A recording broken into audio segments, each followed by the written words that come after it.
그리스도인의 삶에 있어서 37번째 양과 염소의 비유에 대한 말씀을 증거하도록 하겠습니다. 예수님께서 이제 마지막 결정타를 날리게 되어지는데, 세 번째 비유 가운데 마지막 비유 마태복음 25장에 종말에 관한 그러한 비유를, 양과 염소에 대한 비유를 들어서 종말이 어떻게 되어질 것이며, 또 마지막 때에 성도가 어떠한 자세를 가지고 그 심판대 앞에 설 것이냐라고 이렇게 우리에게 말하고 있는 것입니다. 24장, 25장을 계속해서 예수님께서 마지막 고별 설교라고 했습니다. 성전에 떠나와서 예루살렘 성전을 마주보는 그러한 산 중턱에서, 올리브 산 중턱에서 예수님께서 제자들에게 마지막 되어질 징조와, 그리고 예수님께서 마지막 그 십자가에 이제 이 세상에 얼마 있으면은, 이제 며칠 있으면은 십자가에 못 박혀 죽으시고 이제 하늘나라에 가게 되어지는데, 유언과 같은 그러한 고별 설교를 하면서 제자들이 어떻게 깨어 있어야 되고, 그리고 맡겨준 그러한 사명과 그러한 그 청지기의 직분을 어떻게 수행해야 할 것이며, 그리고 마지막 결과에는 어떠한 결과로서 우리의 신앙의 모습이 심판주 앞에 나타날 것인가에 대해서 말하고 있는 것입니다. 마태복음 25장에서 세 가지 비유가 나오는데, 첫 번째 비유가 바로 열처녀의 비유. 신랑이 오는데 더디 올지라도 깨어있으라는 겁니다. 뭐 밤낮 24시간 졸지 않고 깨어있으라라는 그런 의미보다도, 평상시에 신랑 되신 예수님께서 다시 오실 것을 준비하는 마음, 그것은 곧 등불과 기름, 등불 하나만 가지고 있으면은 그게 무슨 소용이 있느냐? 계속해서 그 등불을 밝힐 수 있는 그 기름을 같이 준비해야 된다라는 것을 예수님께서 말하고 있고요. 그 다음에 이 달란트 비유에서는 이제 마지막 결산할 때가 오게 되어지는데, 그 결산할 때 내놓아야 될 것이 있어야 되지 않겠느냐라는 겁니다. 주인이 우리에게 맡겨준 그러한 사명과 그러한 책임과 우리에게 주어지는 그 인생의 그 시간, 타임, 그것이 있고, 오늘 우리에게 주어진 그 복음과 그 말씀을 가지고 있는데, 그것을 우리가 땅에 가두고 숨겨둘 것인가, 아니면은 그것을 가지고 장사하고 이윤을 남기고, 물질적인 그런 이윤이 아니라 바로 이 섬김의 정신으로 바로 생명을 건지는 그러한 일에 있어서 주인 앞에 떳떳하게 내어놓아야 될 수 있지 않겠느냐라고 우리에게 말하고 있습니다. 마지막에 양과 염소에 대한 이 비유는, 이제 예수님께서 마지막 그 심판주로 오시게 되어지는데, 어떤 모습으로 오게 되어집니까?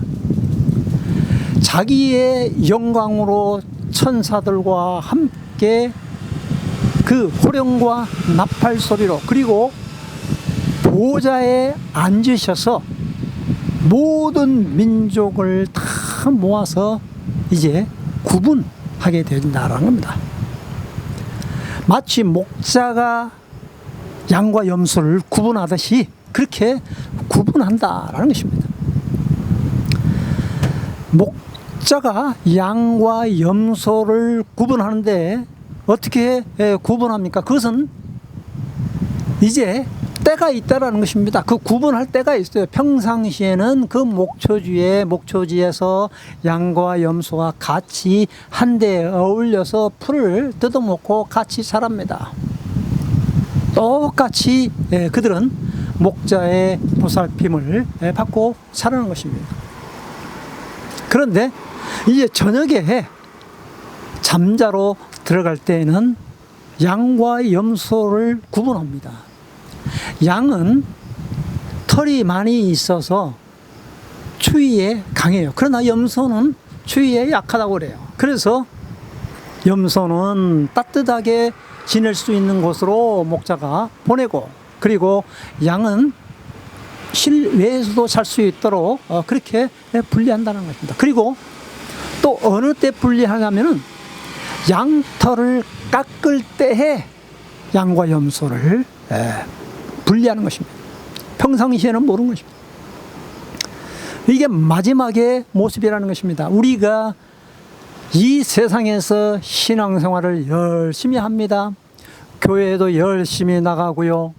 성경 공부도 열심히 합니다. 그리고 직장에 나아가서도 열심히 일을 합니다. 별 차이가 없습니다. 그런데 그것이 이제 마지막 구분 지어질 때가 있다라는 것입니다. 그것을 분명하게 우리에게 말해주고 있는 것입니다. 그런데 보십시오. 어떻게 보면은 선생님이 마지막 기말 시험에 대해서 출제 경향에 대해서 알려주는 것처럼 그 기준이 어떠하다라는 것을 6가지의 그 힌트, 문제지를 주고 떠나게 되어진 것입니다. 그 6가지의 출제 경향의 그 문제지가 있는데, 그것은 어떤 출제 경향입니까? 바로 목마를 때에,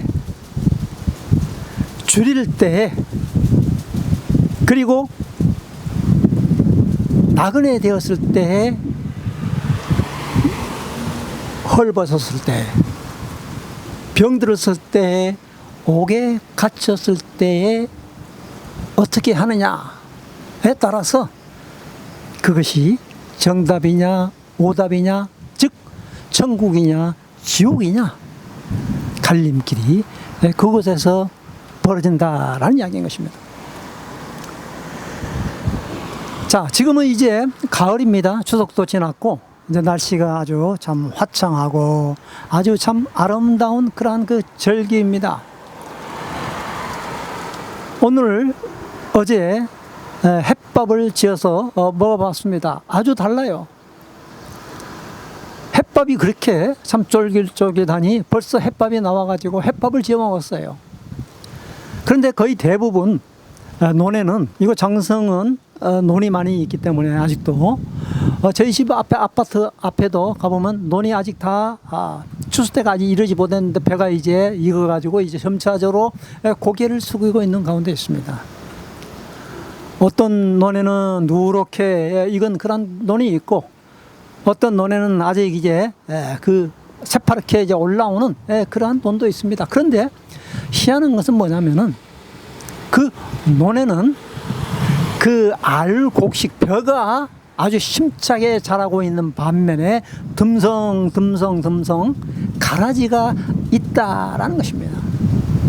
그 가라지가 꼿꼿하게 솟아오르는 그런 강아지가 있어요. 그런데 저희는 그걸 아직 뽑지를 않습니다. 그대로 내버려 둡니다. 추수할 때에 알곡과 가라지를 가르게 된다라는 것입니다. 우리 인생에 마찬가지로 추수할 때가 있다라는 것입니다. 이것을 우리가 간과해서는 아니 된다라는 겁니다. 마지막 종말 때 예수님께서는 이 땅에 오실 때 그 심판주로 오시는 것입니다. 영광의 잔치처럼 모든 천사들과 함께 보좌에 앉으셔서 이 땅에 오신다라는 겁니다. 그것이 바로 예수님께서 처음 이 땅에 오셨을 때의 초림과 재림의 차이점인 것입니다. 초림 때에는 어떻게 오셨죠? 비밀스럽게 오셨습니다. 말구유에 태어나셨죠. 그래서 우리가 이 12월 25일을 우리가 크리스마스라고 그러는데, 그걸 탄생일이라고 그러는데, 그렇지 않죠. 그냥 그것은 태양력으로 하나의 기념일로 잡았을 뿐인 것입니다. 너무나도 초라하게 오셨기 때문에 누구 하나 관심을 가져주지 아니했던 것입니다. 그냥 소박한 목자들, 그리고 동방박사들 몇 명 제외하고는 예수님의 오심이 많은 사람들에게 알려지지 아니했다는 것입니다. 만왕의 왕이시고 만주의 주가 되시는 그 하나님의 독생자들 예수님께서 이 땅에 오시는데, 왕궁에서 아주 화롭게 태어난 것이 아니다라는 것입니다. 엊그저께인가요? 영국 엘리자베스 여왕 그 장례식을 보는데 너무나도 참 호화스럽게 장례식을 치르는 그 모습을 보았습니다. 이 세상의 군왕들은 어떻게 보면 그렇게 참 호화스럽게 장례식을 치를 수가 있습니다. 그러나 우리 예수님께서는 태어날 때부터 말구유에 태어나시고 마지막에 이 세상을 떠날 때는 십자가에 못 박으셔서 피를 흘리셔서 우리의 죄를 모든 것을 다 몽땅 그분이 담당하셔서 돌아가셨습니다. 그리고 하나님이시라는 증거로 부활하셨습니다. 그리고 승천하면서 오늘 우리에게 위임을, 이 땅에 대한 모든 것을 우리에게 위임을 했고, 또 성령의 선물을 우리에게 주셨던 것이고, 다시 오실 처소를 예비하고 우리에게 다시 오실 것을 약속을 했으며, 우리에게 어떤 삶을 살아야 될 것인가. 비록 우리의 몸은 세상에 몸담고 있지만은 영원한 하나님의 나라 천국이 있다라는 것을 우리에게 말씀하고 있다라는 것입니다. 그래서 천국이 있다라고 확신하며 사는 사람과 천국이 없고 이 세상이 좋사오니 이 짧은 세상을 마음껏 누리다가 살아가는 세상 사람의 삶은 큰 차이가 있다라는 것이죠. 아까 제가 다시 처음 그 이야기로 돌아가서 6가지의 출제 경향에 대한 그 문제를 주고 떠났다 그랬습니다. 구분은, 양과 염소에 대한 그 구분은 분명하게 나누어지는데 참으로 희한하죠. 그 12가지 그 짐승의 띠가 있습니다. 저는 용케도 감사하게도 양띠인데요, 염소띠라고 그러지 않습니다. 양띠라고 합니다. 뭐 닭띠도 있고 호랑이띠도 있고 뱀띠도 있고 용띠도 있고 그러는데 염소띠는 없어요. 양띠는 있다라는 겁니다. 양과 염소, 도대체 무엇이길래 양은 오른편에 두고 염소는 왼편에 두느냐라는 것입니다. 비유죠, 비유. 상징적인 것이다라는 겁니다.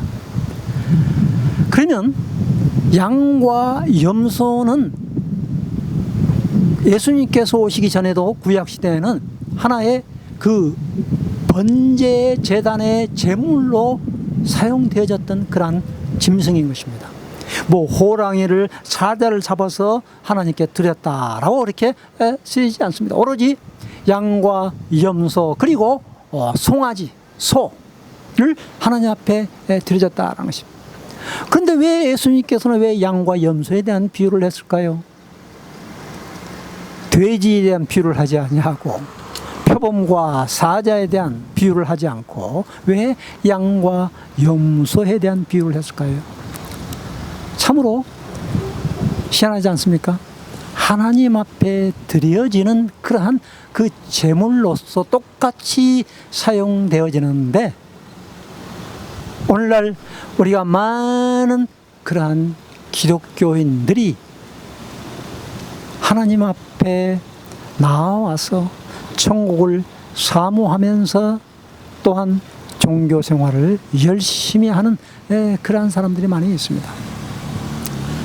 구분되어지는데 어떻게 구분되어집니까? 모든 민족들이 다 그 심판주 앞에 나온다 그랬습니다. 그것은 뭐 동양 서양 그렇게 구분이 없습니다. 선진국 후진국 그렇게 구분이 되어지지 않습니다. 부한 사람 가난한 사람 그렇게 구분되어지지 아니하는 것입니다. 그 6가지에 따라서 구분되어진다라는 것입니다. 우리가 주일날 교회에 열심히 나가는 사람과 열심히 나가지 않는 사람 그렇게 구분되지 않습니다. 교회에 나가서 많은 헌금을 내는 사람과 조금 헌금을 내는 사람 그렇게 구분되어지지 않습니다. 교회에 나가서 성가대, 교사 많은 것들을 봉사하는 사람과 아무것도 봉사하지 않는 사람 그렇게 구분되어지지 않습니다. 목사냐 제사장이냐 아니면 평신도냐 병신도냐 그렇게 구분되어지지 않습니다. 하나님은 그 6가지의 기준 그것이 무엇이냐라는 겁니다. 이것은 선행도 아닙니다.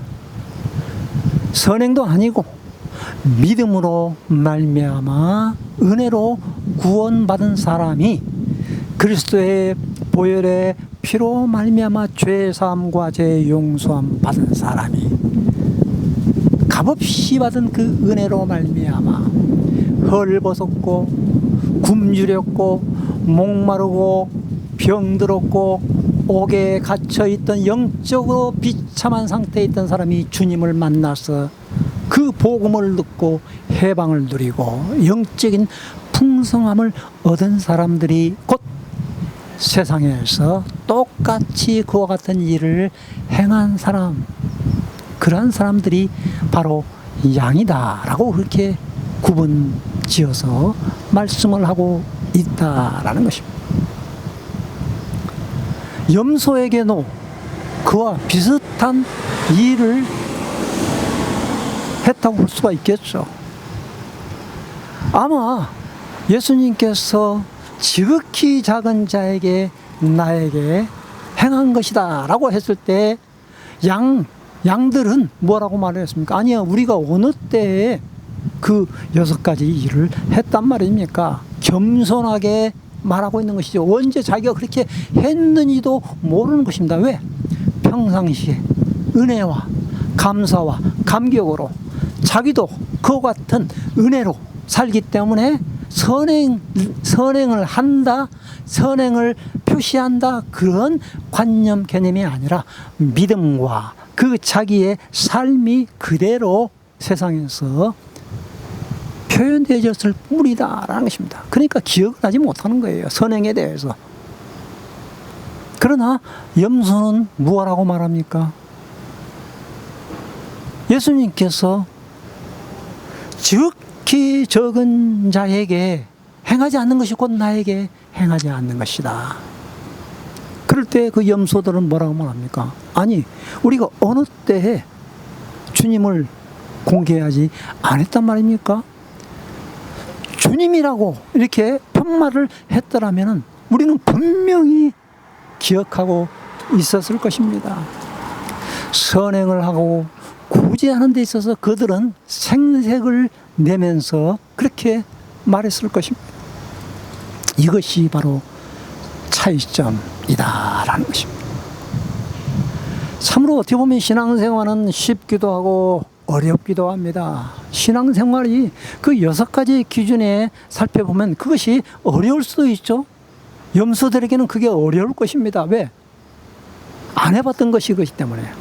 그들은 또한 밖에 또 사람들에게 자기의 이름을 내야만이 할 수 있는 거죠. 어떻게 보이지 않게 적은 자에게 그와 같은 일을 할 수가 있겠습니까? 선행을 하더라도 누가 와서 사진 기자들이 사진을 찍고 기사를 내야만이 그것이 그들에게는 선행할 수 있는 기회가 라고 생각하고 그렇게 또 선행을 할 것입니다. 그렇기 때문에 그들은 기억을 하고 있다는 겁니다. 그것은 우리 주님께서 어떻게 보면 제일 싫어하지 않나, 생색내는 사람, 그게 바로 바리새인과 서기관들, 외식하는 자다라고 그렇게 말하고 있는 것이죠. 오늘 여기 마태복음 25장 31절에서 46절까지 그 양과 염소에 대한 그 비유를 믿음이냐 선행이냐 이렇게 구분지어서 이야기하는데, 그것은 참으로 성경을 오해하고 있는 사람들의 관념일 뿐인 것입니다. 우리가 은혜로 구원받은 사람이라면, 진정한 은혜에 구원받은 사람이라면 사람 눈치 보지 않습니다. 평상시의 삶 속에서 자기가 구원받았기 때문에, 자기가 외롭고 병들었고 어려움 당하기 때문에 이웃을 보면 자연스럽게 그 사람들을 도울 수밖에 없다라는 것입니다. 그러나 자기가 그런 체험과 경험이 없는 사람들은 광고를 내기 좋아합니다. 떠버리기를 좋아합니다. 그것이 바로 염소다라는 것입니다. 염소는 뿔이 앞으로 쫙 솟아 있습니다. 양은 뿔이 있다 하더라도 이렇게 꼭 밑으로 숙여져 있습니다. 양은 목자의 음성을 잘 듣습니다. 순종합니다. 그러나 염소는 목자의 말을 잘 듣지 않습니다. 막 들이받습니다. 이것이 바로 차이점 아니겠습니까? 저도 저희 형님이, 큰 형님이 산에 있었기 때문에 그 산에 올라가면은 지금은 키우지 않습니다만은 흑염소를 많이 키웠습니다. 그런데 올라가면 흑염소가 도망가서 안 온다, 어디 갔다 해가지고 다 도망가가지고 지금은 키우지를 못하고 있습니다. 염소가 그렇게 키우기가 힘이 들다고. 그러니까 양하고 같이 키워야 된다라는 것이죠. 산상수훈에서는 예수님께서 나더러 주여 주여 하는 자마다 다 천국에 들어가는 것이 아니라 내 아버지의 뜻대로 행하는 자라야만이 천국에 들어간다, 그렇게 말씀을 하고 있습니다. 하나님 아버지의 뜻대로 행하는 사람, 이것만이 우리는 천국에 대한 상속자가 되어줄 수 있다는 것입니다. 창세로부터 예비되어진 그러한 상속 하나님의 나라 천국을 양들과 같은 사람에게 상속이 되어진다는 것입니다. 자, 그렇다면은 양이냐 염소냐, 우리 스스로가 규정할 수가 있겠습니까? 염소 같은 사람이 나중에 양의 편에 끼어 들어갈 수가 있겠습니까? 양 같은 사람은 자기가 했는지 안 했는지 오로지 양의 주인의 목자의 음성만 듣고 이리 가라 하면 이리 가고 저리 가라 하면 저리 가고, 그런 사람인 것입니다. 오늘 우리의 삶, 마지막 삶 속에서 양과 같은 그런 삶을 살고 있느냐, 염소와 같은 그러한 삶을 살고 있느냐, 분명하게 판가름 날 것입니다. 우리는 주님 오시는 그날에 그 6가지의 출제 경향 문제, 내가 굶주렸을 때 너희들이 먹을 것을 주었고, 내가 목마를 때 너희가 마실 것을 주었고, 내가 나그네 되었을 때 너희가 영접하였고, 내가 헐벗었을 때 너희가 나에게 입을 것을 주었고, 내가 병들었을 때, 옥에 갇혔을 때 너희가 와서 보았고 돌보았느니라. 양이 말합니다. 언제 제가 그러한 일을 했습니까? 바로 지극히 작은 내 형제에게 행한 것이 나에게 행한 것이다. 이 세상의 기준은 보이는 것 따라 움직입니다. 남이 화려하고 금가락지 끼고 금팔찌 끼고 훌륭한 차를 타고 온 사람들에게는 많은 사람들이 집중을 가지고 환영하며 그들에게 다가갑니다. 그렇기 때문에 이 세상에 많은 종교인들이 큰 예배당을 보고 그곳에 쫓아갑니다. 그들이 과연 신앙생활을 잘하기 위해서 그러한 교회로 예배당으로 들어갈까요? 진정으로 그들이 예수 그리스도에 대한 사랑에 구원에 대한 감사와 감격이 있다면, 진정한 신앙생활이라면 지극히 적은 자에게 그들을 향하여 찾아갈 것입니다. 오늘 우리의 삶 속에서 보이는 것과 보이지 않는 그러한 삶 속에서 남에게 나타내려고, 남에게 생색내려고 하는 그러한 가증스러운 모습에서 벗어나서 우리 주님께서는 너희가 하는 그러한 그 일들이 선한 일들이라면 오른손이 하는 것을 왼손이 모르게 하라, 나발 물지 마라 라는 것입니다. 저는 그 유명한 설교가들, 목사님들이 그 마태복음 25장 작은 자, 적은 일에 대해서 설교를 하면서 은근히 자기가 그 연약한 사람, 병든 사람에게 찾아가서 했던 그러한 그 간증을 하면서 눈물을 흘리는 그 모습을 저는 보게 되었습니다. 그들은 이미 그 설교로 말미암아 상을 받았습니다. 주님께 받을 상이 없는 것입니다.